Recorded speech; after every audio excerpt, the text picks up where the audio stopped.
Hey guys, tonight we witness something quiet at first, almost invisible, until it unravels into a moment so powerful it silences a crowd. Imagine the sharp sunlight of a mid-afternoon spilling over cracked sidewalks and the dusty pavement outside a crowded urban bank. Horns blare, motorbikes weave through traffic, and there's a line at the ATM that snakes along the fence a dozen people deep. In that line stands a man whose clothes are a patchwork of stains and threadbare fabric. His hair is matted. His feet in broken slippers shuffle slightly every few minutes. You notice how everyone avoids looking at him directly, how they whisper just loud enough for others to hear. So before you get comfortable, take a moment to like the video and subscribe, but only if you genuinely enjoy what I do here. And if you're watching this from somewhere else in the world, drop your location and your local time in the comments. I love seeing where our family's tuning in from. Now back to the story. This man, they assume he's homeless. He's not holding a sign or asking for money. He's not saying a word. He's just standing in line like everyone else. The woman in front of him keeps glancing over her shoulder, her eyebrows knit together in discomfort. Her nose wrinkles like she can smell the days he's gone without a proper shower. Behind him, two teenagers snicker, filming discreetly. One of them nudges the other and mutters something about content for TikTok. Maybe he thinks the ATM gives out free food. Someone jokes. A man in a crisp button-down shirt laughs too loudly, pleased with himself. Everyone around pretends they didn't hear it, but the energy shifts. People are fidgeting, looking anywhere but at the man. But you can't look away. You watch how he stands. Still, but not timid. There's something intentional about the way his arms are crossed, the way his gaze is fixed straight ahead, ignoring the ridicule without shrinking beneath it. The line moves. One by one, people withdraw their cash, tap their cards, and walk away pretending their hands are clean. When it's finally his turn, the whispering gets louder. Someone scoffs. "This should be good." Another voice grumbles. "Somebody should tell him to move. He's wasting everyone's time." Then it happens. The man in the button-down, the same one who cracked the food joke, steps forward and puts a hand on the homeless man's shoulder. Hey, uncle," he says loud enough for the whole line to hear. "This isn't a soup kitchen. You're scaring the customers." The man turns his head just slightly. He doesn't look angry. He doesn't yell. His eyes are tired but clear. He says nothing. He steps forward again. But button-down isn't done. He chuckles like he's entertaining a crowd. "Come on now, let's not pretend you've got anything in that pocket except maybe crumbs or lint." The man doesn't flinch. He reaches into his threadbare trousers and pulls something out. It's small, black, smooth. A wallet. Now everyone's watching, some with morbid amusement, others curiosity. A woman nearby crosses her arms, muttering, "This guy better not be trying to scam the machine." The man slides the wallet open slowly. There's a moment, just a breath's worth, where time seems to hesitate. And then you see it. So do they. A gold card. Gleaming. Clean. Edged in platinum trim. Not fake. Not scratched. A real elite bank card, the kind reserved for the top 1%. The kind that doesn't even have a credit limit. The kind most people don't see in real life. Silence hits the sidewalk like a hammer. The man inserts the card, taps a PIN code. The ATM screen lights up and starts processing. Behind him, the teenagers stop laughing. The woman in front lowers her head, pretending to check her phone. Button-down steps back, his face pale. His mouth opens slightly but says nothing. Nobody speaks now. The man withdraws cash, more than most of the people in line have in their wallets, judging by their wide eyes. The bills click out one by one, mechanical and uncaring. He doesn't count them. He turns gold card in hand and glances at the people behind him. Not with arrogance, not with bitterness. With something harder to define, disappointment maybe. Or maybe nothing at all. He walks away slowly, not hurried, not smug, just calm. The air behind him is electric with tension. People are murmuring again, but now it's confused, nervous. Who is he? Did you see that card? That was real, right? Wait, what just happened? But no one runs after him. No one apologizes. You wonder what would have happened if the gold card had never appeared. If he had walked away without taking a cent, would they still have laughed? Would he still have mattered? As he disappears down the block, blending again into the world of street corners and silent steps, you find yourself needing to know more. Because nobody carries a gold card like that by accident. Nobody lives on the street unless something broke them. And clearly this man, he wasn't always like this. You watch the man disappear around the corner, the gold card still etched in your memory like something surreal, almost imagined. The ATM line begins to shuffle forward again, a little quieter, a little heavier, as if the air itself is embarrassed. The laughter from earlier has dried up, completely replaced by a silence thick with realization. But you're not done watching. You can't help it. You drift away from the bank and follow at a distance. The man doesn't know he's being followed. Not that he would care, it seems. His walk is steady, unrushed, with no nervous glances over his shoulder. Just calm. It's the kind of calm you'd expect from someone who's used to being underestimated and has learned to live with it. He walks past a newspaper vendor, a mother dragging her child out of a school gate, and two motorcyclists arguing over a fare. Nobody gives him a second look now. After all, what's one more unshaven man in ragged clothes in a city bursting at the seams with invisible people? He turns into a narrow alley behind a row of old apartment buildings. You hesitate for a second, then slip in after him. You see him stop beside a rusted iron gate, barely hanging on its hinges. He reaches into the pocket of his oversized coat and pulls out a key. Yes, a key. Not a rock under a mat, not a hidden latch, not a trick to jimmy a lock. A real proper key. He pushes open the gate and disappears into what looks like an abandoned compound, filled with broken furniture, overgrown weeds, and the hollowed skeletons of former homes. You edge closer, peeking past the gate. Inside, he heads toward a small structure in the far back. It's no bigger than a single room. The door creaks open, and then before disappearing inside, he does something strange. He pulls out his phone. Yes, his phone.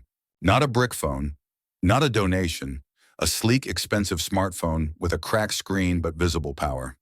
You catch a glimpse of a glowing screen before the door closes softly behind him.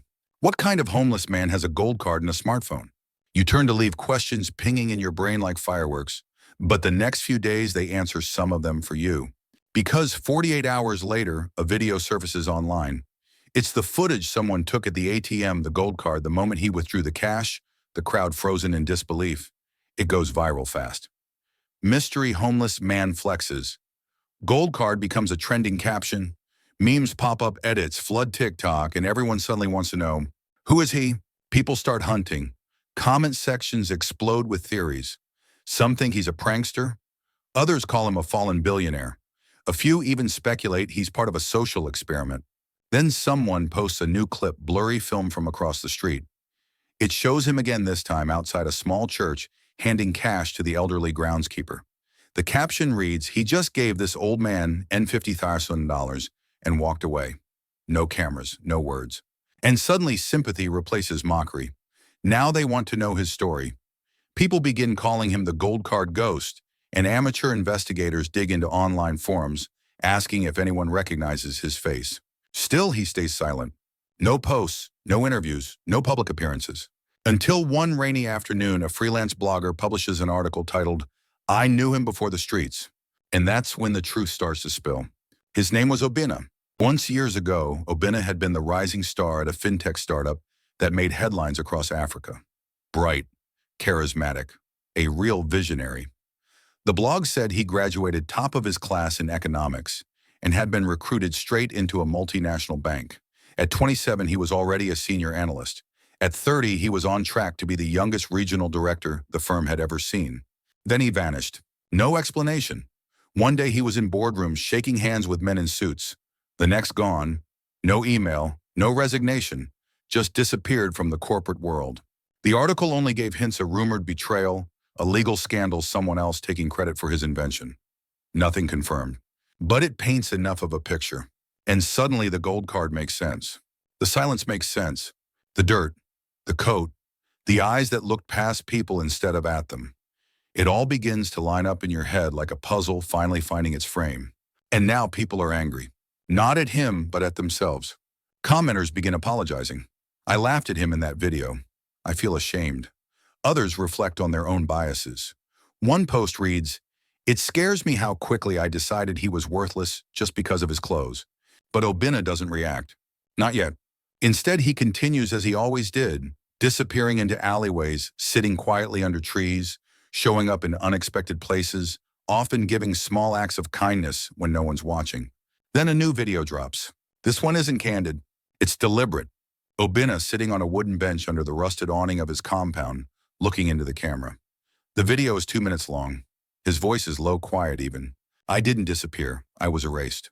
He pauses, then continues. When you lose everything, people assume you were careless. But sometimes people steal more than your money. They steal your reputation, they poison your name, and the world, it doesn't wait for you to prove your innocence. It moves on. Fast. He lifts the gold card. I kept this not because of the money, but to remind myself that I wasn't always what they saw. The video ends. No hashtags, no fundraisers, no pity plea. Just truth. And the world listens. Days after that video, the city shifts. Not in some grand explosive way, but like slow thunder rolling beneath the streets, changing the rhythm of conversations. Now when people stand in ATM lines, they glance around, not for security, but for humility. They check themselves, their tone, their assumptions. Obinna's name trends on multiple platforms, not the way celebrities do. His rise isn't coded in glamour or excess.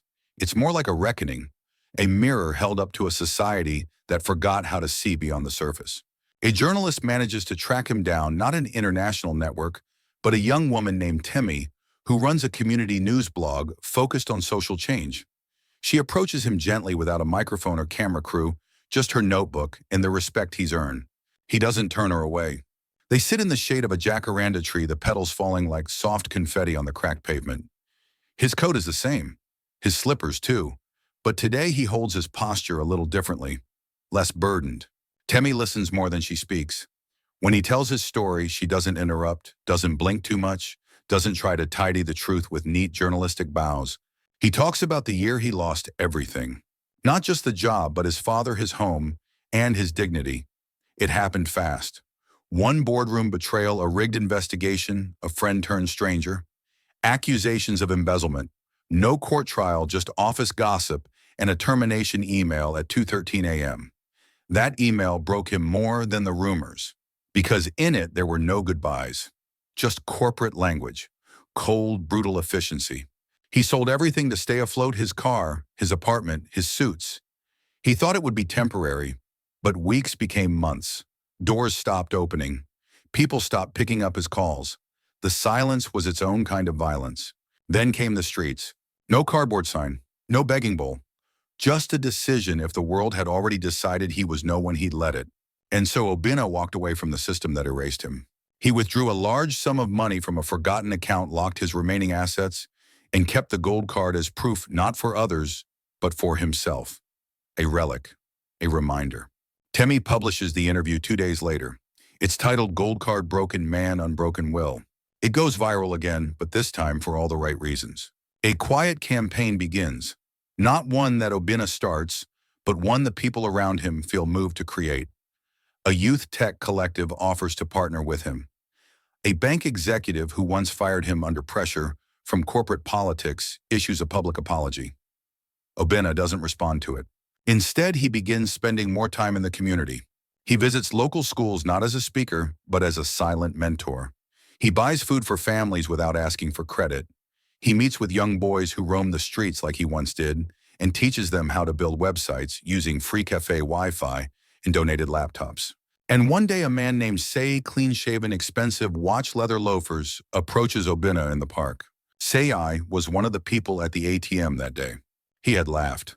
Not cruelly, but nervously. The way people do when they're unsure how to act. He confesses this shame, tightening every word. Says he's been thinking about it ever since. Says he hasn't slept properly because every time he closes his eyes, he remembers the moment Obinna pulled out the card and the silence that followed. Obinna looks at him, not with judgment, not even with interest, just with that same unreadable stillness. You saw the card, Obinna says quietly. But did you see me? Say blinks. I do now. Obinna nods, then reaches into his bag and hands Say a pamphlet. It's for a Project Code and Dignity, a free tech program for homeless youth. Not a charity, a boot camp, funded with his own savings, taught by volunteer coders, hosted in an abandoned church downtown. Say reads the brochure like it's sacred text. He offers to donate. Obinna shrugs. You can, he says, but that's not what I need from you. What do you need then, Say asks. Obinna locks eyes with him. Don't forget what it felt like to laugh. That night, the first Code and Dignity class launches. 10 students, 4 laptops, one extension cord stretched across peeling linoleum. Obina stands at the front not as a preacher, not as a savior, but as a reminder. That dignity isn't given by suits or cards or cash. It's chosen, protected, lived. He begins with HTML basics. Not everyone keeps up. Some leave halfway, but a few stay. And those few, they start to build. A month in, one of the students, a girl named BC, builds a simple web page for local fruit vendors to advertise their stock and delivery schedule. She shows it to Obina with shaking hands. He smiles broad this time. "That's your gold card," he says. And that becomes the motto. Build your own gold card. It spreads faster than anyone expects. Local businesses begin donating snacks, routers, tablets. A retired developer volunteers to teach JavaScript. Even Temi shows up to help with typing and formatting lessons. Still, Obina refuses to give interviews. He turns down offers from corporate media. One of the biggest banks in the country offers him a blank check to become their PR redemption story. He tears the envelope in half. He's not interested in becoming their apology. He's interested in changing the question. Instead of asking, "Why is that man homeless?" he wants people to ask, "Who failed him, and how can we stop failing the next?" And quietly, without drama, without applause, Obina continues. A gold card in his pocket, and the world at his feet. It's early morning now, one of those soft, blue-tinted dawns where the city hasn't fully woken up. The air is still, the traffic is hushed. Street sweepers move like ghosts between puddles left by the night's storm. And Obina is already walking. He does this often, wakes before sunrise, slips through alleys and unpaved shortcuts, greeting the vendors setting up their stalls, and nodding at the security guards nursing styrofoam cups of lukewarm tea. These people know him now. They don't ask for photos. They don't whisper. They nod back like he's one of them, because in a way he is. But today his steps lead somewhere specific. Back to the place where it all began. The headquarters of the very company that fired him. It's an ugly concrete block, too many windows, too little soul. A building dressed in glass but hollow on the inside.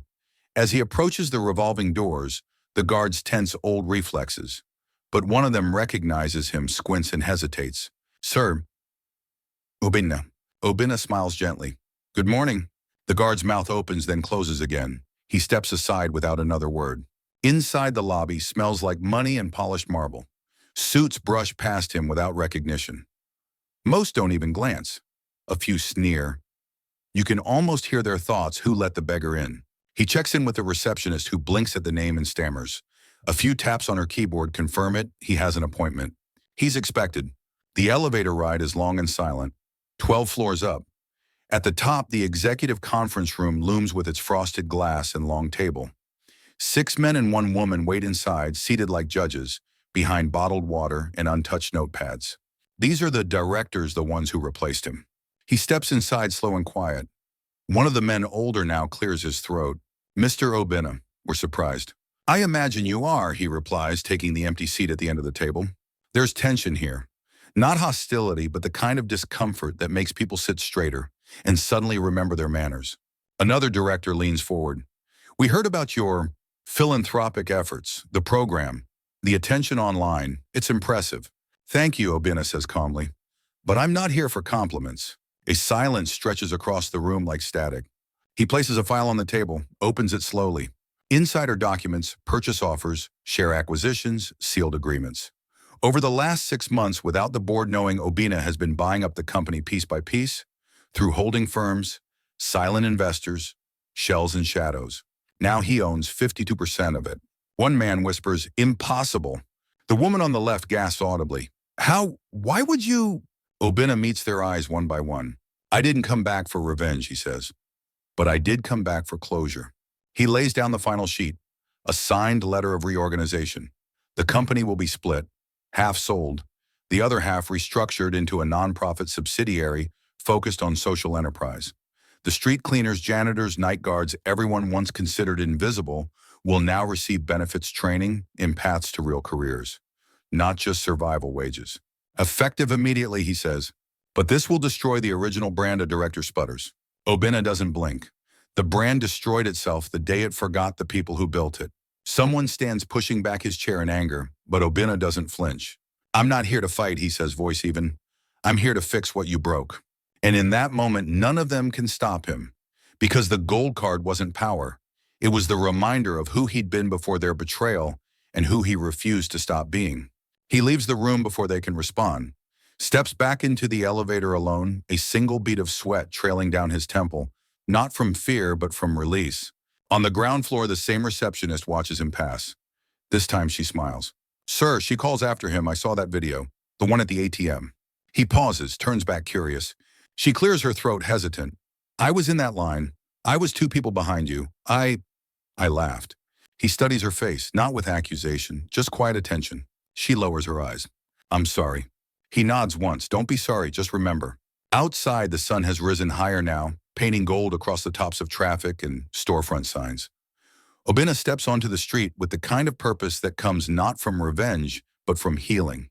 He walks toward the west end of the city where the construction noise blends with the chatter of students in uniform.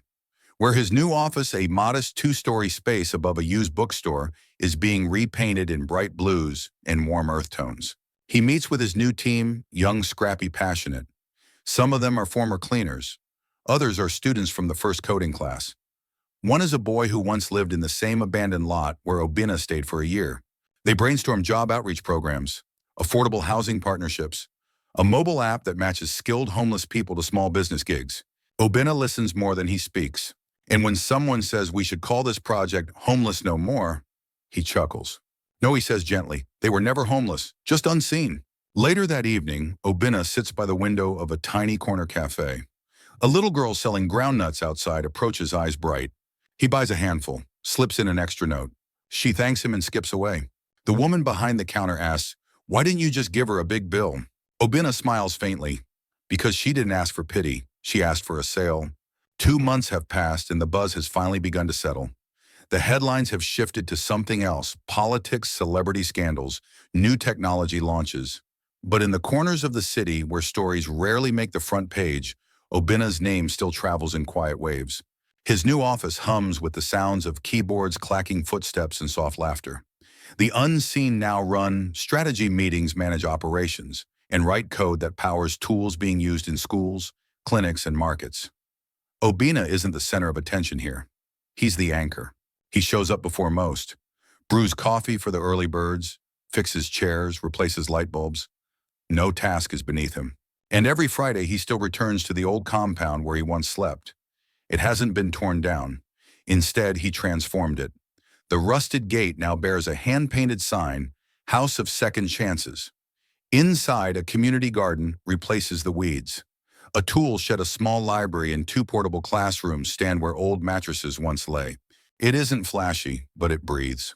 That Friday, he finds a visitor waiting near the gate, a man in dark jeans, face half hidden by a baseball cap. Obinna recognizes him instantly.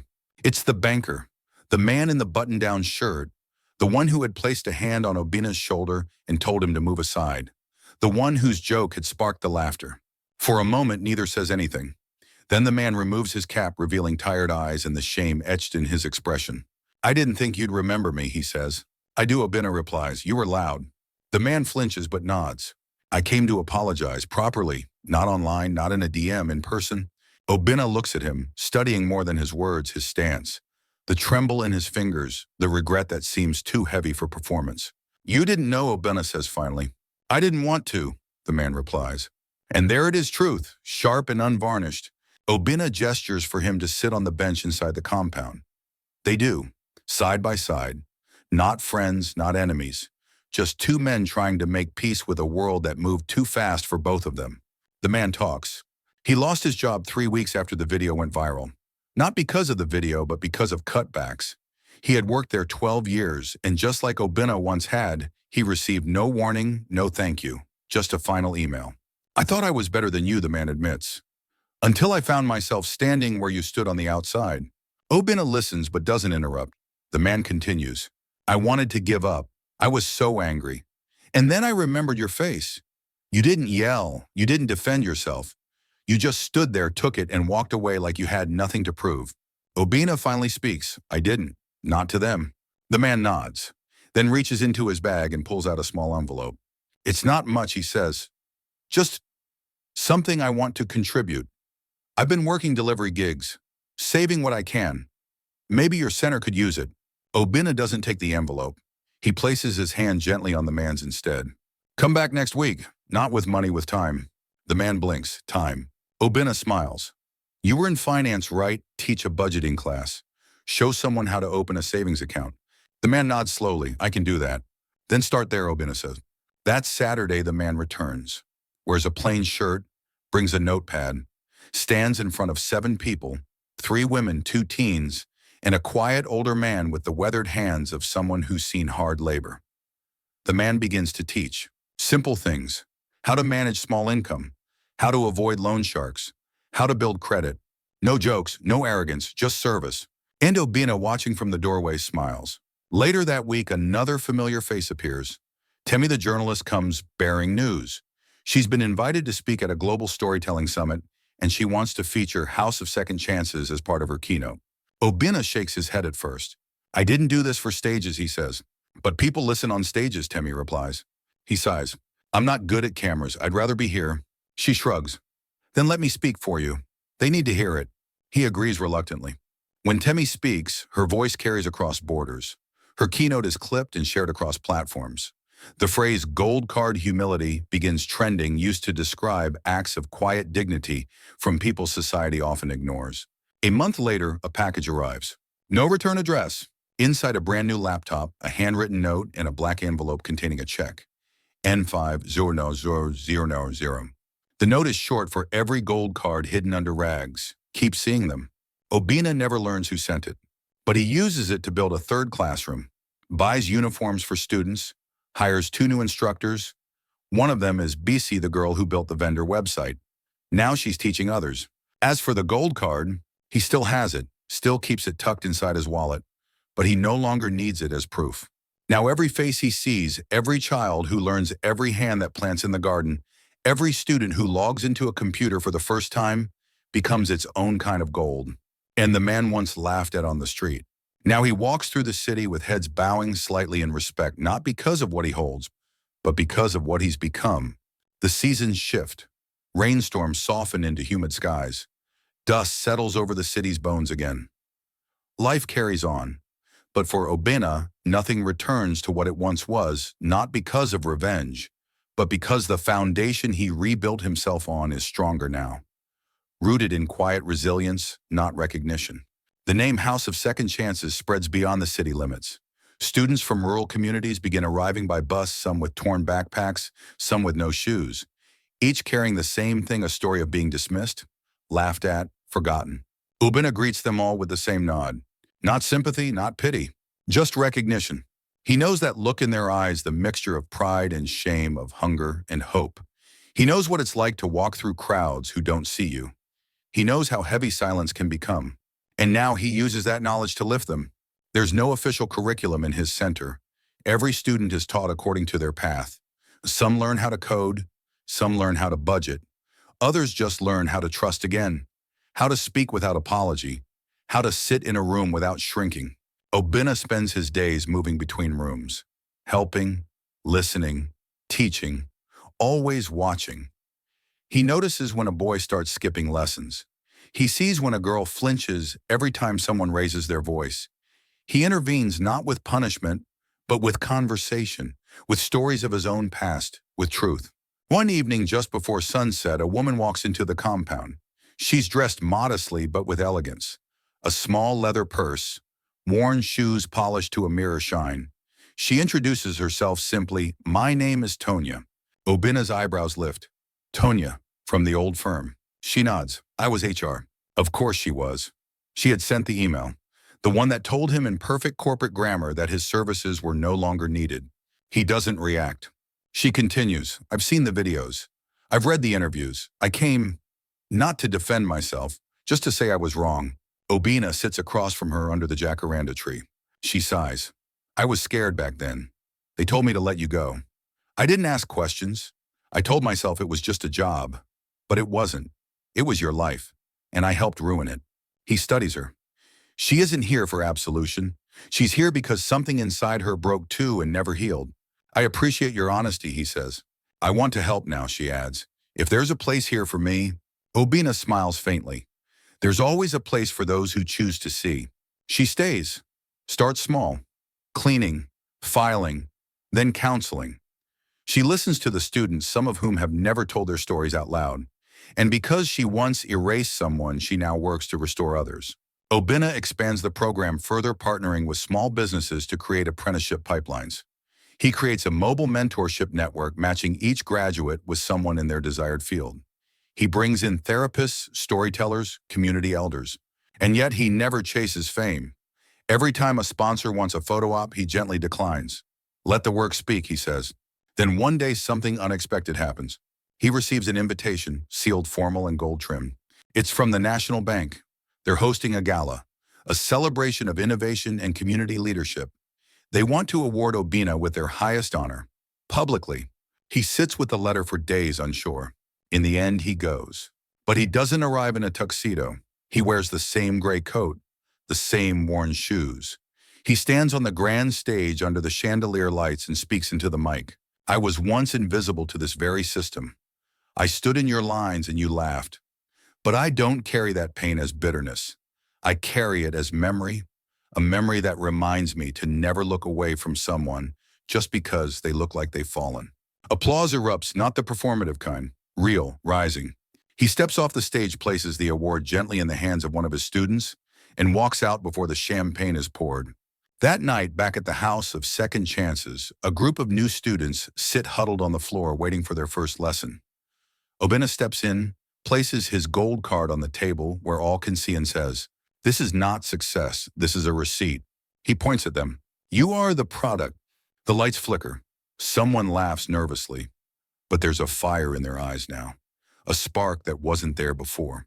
And in that dim room with nothing more than peeling paint and hand-me-down chairs, the next generation begins.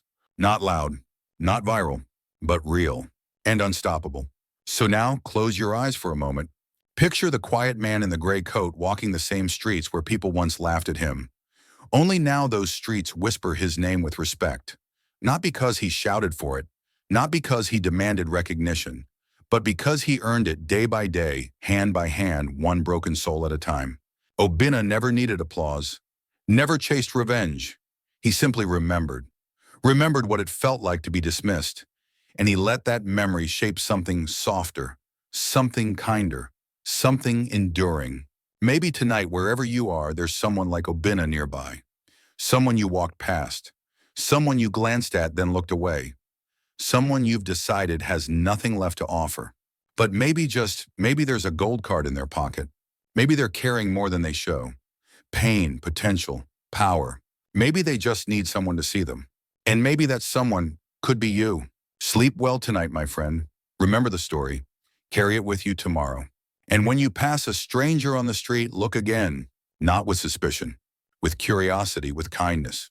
Because you never know who's standing quietly in line just waiting for the world to remember their name.